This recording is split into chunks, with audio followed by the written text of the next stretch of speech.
আজ 18ই জুলাই, ঠিক 2 বছর আগে আজকের এই সময়ে আমাদের প্রিয় মাতৃভূমি এক রক্তাক্ত অধ্যায়ের সাক্ষী হয়েছিল। ন্যায্য অধিকার আদায়ে শান্তিপূর্ণ আন্দোলনকারীদের কণ্ঠ স্তব্ধ করতে ফ্যাসিবাদী শাসক গোষ্ঠী গুলি করে হত্যার পথ বেছে নিয়েছিল। রংপুরে আবু সাঈদ, চট্টগ্রামে ওয়াসিম আকরাম, ঢাকায় ফারহানা ফাইয়া সহ অসংখ্য নিরপরাধ শিক্ষার্থী ও সাধারণ মানুষের আত্মত্যাগে সে আন্দোলন পরিণত হয়েছিল সকল শ্রেণীর, সকল পেশার, সকল গণতান্ত্রিক রাজনৈতিক দলের এক গণ অভ্যুত্থানে, যার প্রবল জনরোষে ফ্যাসিবাদী শক্তির পতন ঘটে। সেই পথ পরিক্রমায় গণ আকাঙ্ক্ষার বহিঃপ্রকাশের মাধ্যমে অবাধ, সুষ্ঠু ও নিরপেক্ষ নির্বাচনের মাধ্যমে রাষ্ট্র পরিচালনায় এসেছে গণ অভ্যুত্থানে এবং গত 16 বছরে সবচেয়ে বেশি গুম, খুন, হামলা, মামলা এবং মানবাধিকার লঙ্ঘনের শিকার দল বাংলাদেশ জাতীয়তাবাদী দল বিএনপি নেতৃত্বাধীন গণতান্ত্রিক সরকার। আমরা গভীর শ্রদ্ধাভরে স্মরণ করছি সকল শহীদকে এবং মহান আল্লাহর দরবারে তাদের আত্মার মাগফিরাত কামনা করছি। আহতদের দ্রুত সুস্থতা প্রার্থনা করছি এবং সেই আত্মত্যাগের আদর্শে একটি গণতান্ত্রিক, ন্যায়ভিত্তিক ও মানবিক বাংলাদেশ গড়ার প্রত্যয় পুনর্ব্যক্ত করছি। মাননীয় প্রধানমন্ত্রী জনাব তারেক রহমানের নেতৃত্বাধীন সরকারের মাত্র 150 দিন অর্থাৎ 5 মাস পূর্ণ হয়েছে। সময়ের পরিমাপে এটি হয়তো খুব দীর্ঘ কোনো সময় নয়, কিন্তু একটি গণতান্ত্রিক সরকারের জন্য প্রতিটি দিনই জনগণের প্রতি দেওয়া অঙ্গীকারের বাস্তবায়নের দিন। প্রতিটি মুহূর্তেই দায়িত্ব ও জবাবদিহিতা পালনের পরীক্ষা, আর প্রতিটি পদক্ষেপই মানুষের আস্থা অর্জনের নতুন সুযোগ। এই অল্প সময়ের মধ্যেই সরকার রাষ্ট্র পরিচালনায় স্বচ্ছতা, সুশাসন, জনকল্যাণ এবং মানুষের প্রত্যাশা পূরণকে সর্বোচ্চ অগ্রাধিকার দিয়ে নিরলসভাবে কাজ করে যাচ্ছে। আমরা বিশ্বাস করি জনগণের আস্থা ও বিশ্বাসই একটি সরকারের সবচেয়ে বড় শক্তি। তাই সরকারের প্রতিটি উদ্যোগ, প্রতিটি অর্জন, প্রতিটি সংস্কার এবং প্রতিটি চ্যালেঞ্জ সম্পর্কে জনগণকে অবহিত করাকে আমরা নৈতিক দায়িত্ব হিসেবে দেখি। আমরা চাই জনগণ হোক সরকারের কাজের প্রকৃত মূল্যায়নকারী। তাদের আস্থা, সমর্থন ও গঠনমূলক মতামতেই আগামী দিনের পথ চলায় সরকারের সবচেয়ে বড় প্রেরণা। দীর্ঘ ফ্যাসিবাদী শাসনের অবসান ঘটিয়ে বিগত দিনের ভেঙে পড়া রাষ্ট্র কাঠামোকে পুনরুদ্ধার করার ম্যান্ডেট পেয়েছেন গণমানুষের নেতা বিএনপি চেয়ারম্যান জনাব তারেক রহমান। দায়িত্ব হাতে নিয়ে অত্যন্ত স্বল্প সময়ের মাঝেই তিনি মানুষের আস্থার চূড়ায় অবস্থান করছেন। গত 5 মাসে জনগণের আস্থা, ভালোবাসা ও সমর্থন, ইশতেহারের আলোকে সব শ্রেণী পেশার মানুষের স্বার্থ রক্ষা, স্বল্প সময়ের চ্যালেঞ্জ মোকাবেলায় অনবদ্য সফলতা, জনগণের স্বাধীনতা ও দেশের সার্বভৌমত্বের সর্বোচ্চ অগ্রাধিকার এবং গণমানুষের প্রধানমন্ত্রীর রাষ্ট্রনায়কোচিত নেতৃত্ব, এই বহুমাত্রিক অর্জনের 5টি দিক দেশের রাজনৈতিক ইতিহাসে এক নতুন দিগন্তের উন্মোচন করেছে। একই সঙ্গে একটি মানবিক, বৈষম্যহীন, নিরাপদ, মেধাভিত্তিক, সমৃদ্ধ ও স্বনির্ভর বাংলাদেশ বিনির্মাণের পথকে সুগম করেছে। জনগণের প্রত্যক্ষ ভোটে নির্বাচিত হয়ে দায়িত্ব গ্রহণের পর সরকার মূলত গণতান্ত্রিক প্রতিষ্ঠানসমূহের পুনর্গঠন এবং অর্থনৈতিক স্থিতিশীলতা বজায় রাখাকে সর্বোচ্চ অগ্রাধিকার দিয়েছে। দ্রব্যমূল্য নিয়ন্ত্রণ, আর্থিক খাতের শৃঙ্খলা পুনরুদ্ধার, পাচারকৃত অর্থ ফেরত আনা এবং বিভিন্ন প্রকল্পের ব্যয় সাশ্রয়ী ও দুর্নীতিমুক্ত পর্যালোচনা নিশ্চিত করে সরকারের সুশাসনের দৃঢ় বার্তা। একই সাথে সাম্প্রতিক বন্যা দুর্গতদের পুনর্বাসন, বিপর্যস্ত ও লুণ্ঠিত স্বাস্থ্য ও শিক্ষা খাতের বিভিন্ন ধরনের বিনির্মাণ চলমান রয়েছে। 5 মাসের সংক্ষিপ্ত সময়ে অর্জিত সাফল্যকে ভিত্তি করে একটি অন্তর্ভুক্তিমূলক, বৈষম্যহীন এবং সমৃদ্ধশালী বাংলাদেশ বিনির্মাণের জনগণের প্রতি সরকার সম্পূর্ণ প্রতিশ্রুতিবদ্ধ। বিগত 5 মাসে আমরা দেখেছি প্রতিটি মন্ত্রণালয়ে দৃশ্যমান সাফল্য এসেছে। এই সফলতাগুলোকে আমরা মোটা দাগে 5টি বৃহৎ অর্জনে বিভক্ত করতে পারি। এখন আমরা সরকারের 5 মাসে বহুমাত্রিক অর্জনের সেই 5টি দিক আপনাদের সামনে উপস্থাপন করছি। 1. জনগণের আস্থা, ভালোবাসা ও সমর্থন। দীর্ঘদিন পর অবাধ, সুষ্ঠু ও গ্রহণযোগ্য নির্বাচনের মাধ্যমে গঠিত জনগণের এই প্রতিনিধিত্বমূলক সরকার দেশ পরিচালনায় সর্বস্তরের মানুষের আস্থাকে ধারণ করে এগিয়ে চলেছে। এই ব্যবস্থায় রাষ্ট্রীয় জবাবদিহিতা, প্রশাসনিক স্বচ্ছতা, বাক স্বাধীনতা, মানবাধিকার রক্ষা এবং আইনের অনুশাসন প্রতিষ্ঠার প্রতিটি প্রতিশ্রুতি অত্যন্ত দৃঢ়তার সাথে মাননীয় প্রধানমন্ত্রীর নেতৃত্বে রক্ষা করা হয়েছে। বিগত 2014 সালের ভোটারবিহীন একতরফা নির্বাচন, 2018 সালের আগের রাতের নির্বাচন এবং 2024 সালের একপাক্ষিক ডামি নির্বাচনের কারণে রাষ্ট্র ক্ষমতায় জনগণের প্রতিনিধিত্ব দীর্ঘকাল অনুপস্থিত ছিল। অবশেষে 2026 সালের 12 ফেব্রুয়ারি আপামর জনসাধারণ অংশগ্রহণে অনুষ্ঠিত একটি অবাধ, স্বতঃস্ফূর্ত ও নিরপেক্ষ নির্বাচনের মাধ্যমে গণতান্ত্রিক সরকার মাননীয় প্রধানমন্ত্রীর নেতৃত্বে রাষ্ট্রীয় দায়িত্ব গ্রহণ করে। ফলে দীর্ঘ প্রতীক্ষার পর জনগণ ফিরে পেয়েছে তাদের অধিকার এবং সরকার ও জনগণের মধ্যকার পারস্পরিক গভীর আস্থা ও নির্ভরতাই আজ এই রাষ্ট্র ব্যবস্থাকে একটি প্রকৃত কল্যাণমুখী গণতান্ত্রিক সরকার হিসেবে সুপ্রতিষ্ঠিত করেছে। আমরা কয়েকটি উদাহরণ হিসেবে যদি দেখি, শিশু রামিসা ধর্ষণ ও হত্যা মামলার রায় 19 দিনে এবং মেহেরপুরের শিশু ধর্ষণ মামলার রায় 29 কার্য দিবসের মধ্যে সম্পন্ন করে দ্রুততম সময়ে বিচার নিশ্চিতের নতুন নজির স্থাপিত হয়েছে। নারী ও শিশু নির্যাতন দমন আইনে মামলায় ডেথ রেফারেন্স ও আপিল অগ্রাধিকারের ভিত্তিতে শুনানির পর মাত্র 1 মাসে 10টি রায় ঘোষণা। শহীদ রাষ্ট্রপতি জিয়াউর রহমানের হত্যাকারী মোজাফফর হোসেনকে ঢাকা থেকে গ্রেফতার করা হয়েছে। তিনি দীর্ঘ 45 বছর ধরে পলাতক ছিলেন। বর্তমানে তিনি সেনা হেফাজতে আছেন। এটি গোয়েন্দা সংস্থার একটি অভূতপূর্ব সাফল্য।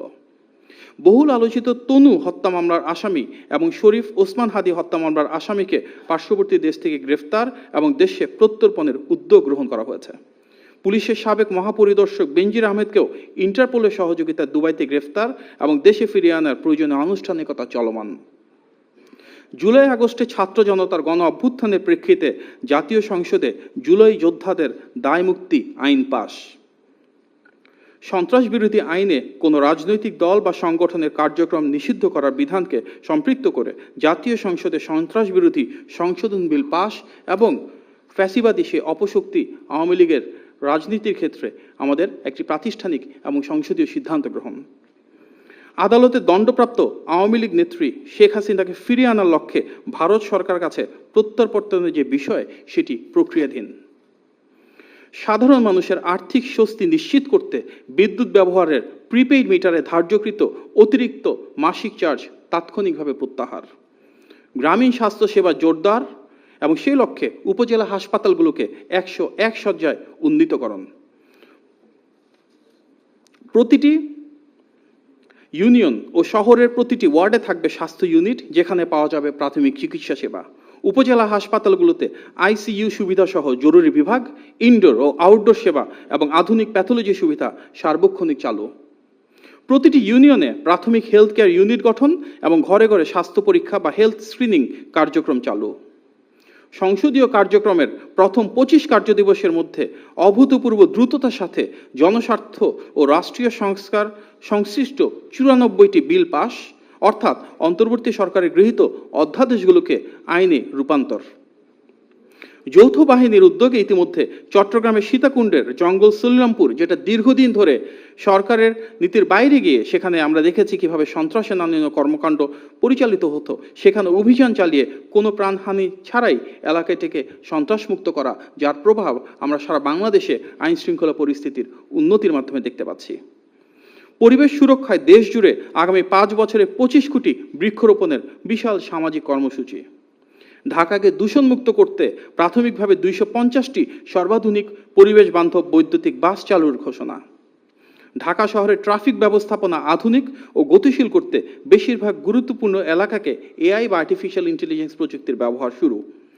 চট্টগ্রাম বন্দরে স্বয়ংক্রিয় কার্গো রিলিজ ব্যবস্থা চালু এবং ঢাকার যানজট নিরসনে 4টি আন্তজেলা বাস টার্মিনাল মহানগরের বাইরে স্থানান্তর নির্দেশ।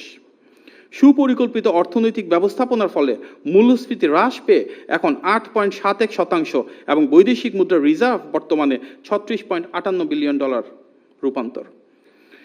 বৈদেশিক রেমিটেন্সের পরিমাণ বাড়ছে, যা বাংলাদেশের ইতিহাসে সর্বোচ্চ। প্রবাসীদের গভীর আস্থার প্রতিফলন হিসেবে গত মার্চ মাসে রেকর্ড পরিমাণ $3.75 বিলিয়ন রেমিটেন্স এসেছে। আপনারা জানেন, বিদেশে শ্রমশক্তি রপ্তানি শুরু হয় শহীদ প্রেসিডেন্ট জিয়াউর রহমানের সময়। সেটিকে ধারণ করে প্রবাসী কার্ডকে প্রাধান্য দিচ্ছে সরকার। রাষ্ট্রীয় অপব্যয় রোধে মন্ত্রিসভার সদস্যরা তাদের জন্য বরাদ্দকৃত শুল্কমুক্ত গাড়ি ক্রয় এবং সরকারি প্লট সুবিধা দেওয়ার প্রথা প্রত্যাখ্যান করেছেন। একটি বড় অর্জন আমরা যদি দ্বিতীয়ভাবে দেখি, ইশতেহারের আলোকে সব শ্রেণী পেশার মানুষের স্বার্থ রক্ষা করা।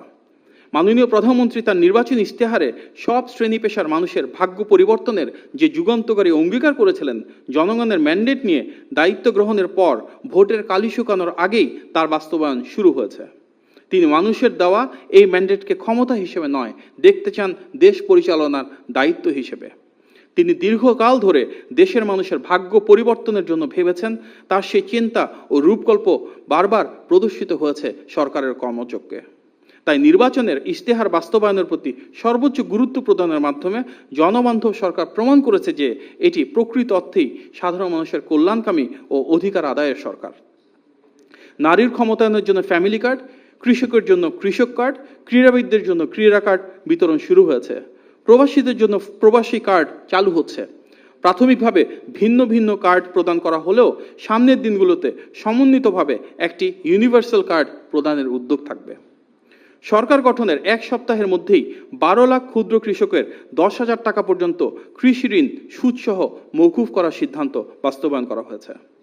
নারী ও তরুণদের অগ্রাধিকার দিয়ে সহজ শর্তে তাদের জন্য ঋণ ব্যবস্থার উদ্যোগ নেওয়া হয়েছে।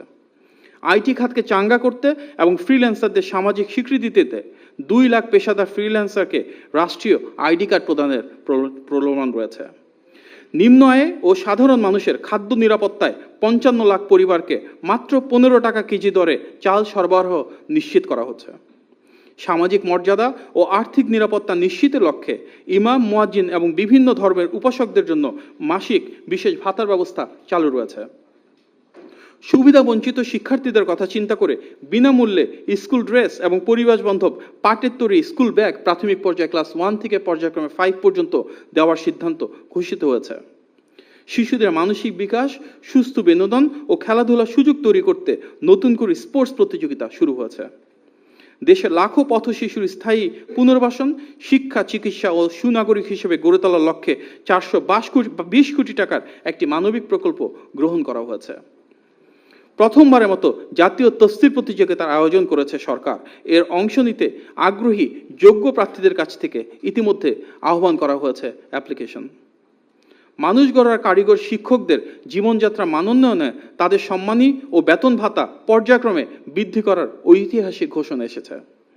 নারী শিক্ষার প্রসার ও নারীর ক্ষমতায়নের জন্য অনার্স বা স্নাতক পর্যন্ত সকল ছাত্রীদের জন্য শিক্ষাকে সম্পূর্ণ ফ্রি এবং তাদের জন্য মেধার ভিত্তিতে বৃত্তির ঘোষণা দিয়েছেন মাননীয় প্রধানমন্ত্রী। শিক্ষা প্রতিষ্ঠানগুলোতে স্মার্ট ক্লাসরুম স্থাপন, ফ্রি ওয়াইফাই সুবিধা প্রদান এবং পুষ্টিকর মিড ডে মিলের উদ্যোগ চলমান রয়েছে। আগামী শিক্ষাবর্ষ থেকে প্রাথমিক ও মাধ্যমিক স্তরে শিক্ষার্থীদের জন্য খেলাধুলা, সংস্কৃতি, কারিগরি শিক্ষা ও আনন্দঘন শিখন ভিত্তিক সম্পূর্ণ নতুন 4টি পাঠ্যপুস্তক যুক্ত করার প্রক্রিয়া চলমান রয়েছে। ক্রীড়াকে পেশা হিসাবে প্রতিষ্ঠার লক্ষ্যে এবং খেলাধুলা প্রসারে 64টি জেলায় আধুনিক স্পোর্টস ভিলেজ তৈরির উদ্যোগের অংশ হিসাবে 10টির নান্দনিক নকশা চূড়ান্ত হয়েছে। বিদেশে উচ্চশিক্ষায় আগ্রহী শিক্ষার্থীদের ব্যাংক গ্যারান্টি বা ব্যাংক সলভেন্সি সাপোর্ট হিসাবে 10 লক্ষ টাকা পর্যন্ত ঋণ দেওয়ার জন্য উদ্যোগ গ্রহণ করে তা কার্যকর করা হয়েছে।